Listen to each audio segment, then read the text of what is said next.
nirmala ken yam kana sen ba rashme ba jeling bana rashme bana jokwen ka kui jos me chala no chiben njoy ma shale nyen loal kan konore de ka kui jos me bane rodan lar dor gwasme ko me jiram jidit de subscribe kan wo 9 tv channel ko de letin kon ba non ka de kan chamala shukuji bana shuka da dana bandi gajan gwasme shit me sha nen gwasme wa nyin loal cheben joye me men jak wang nat ketit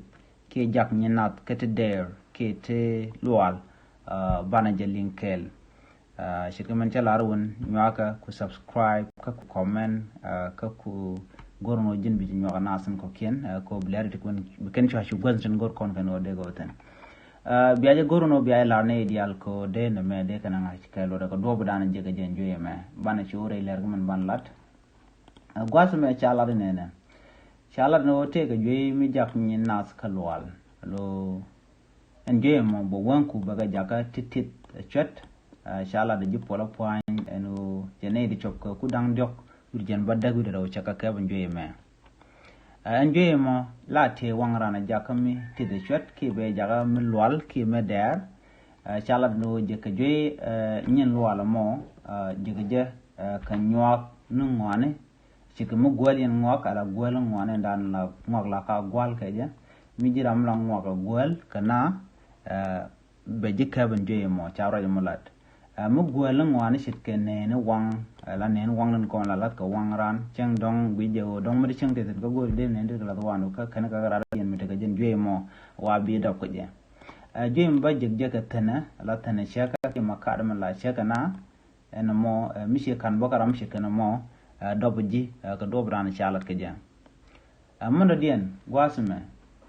mi guji wangara tip wangara din bi je tip lo chi wang she yak wala je mo la ki je chal nyen loalo ala pi wangara mal kai la kana kai ku wandu bu wangdu be chu tet chawra mo chaje lad nono ci je polo panje lad no ando ben je ka je mo ka je ka Uganda Canadian Conanti Karewi Numuli Kamakwi Kakai South Sudan Kana Uganda Chadu Machajala di nono NG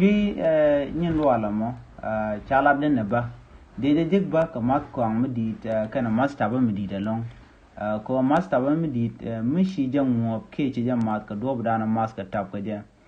Jena Wala Wangran Laka Via Jaga Jabika Kainrar and Guasmo Briam Bajalba Jatoka Lobo Waran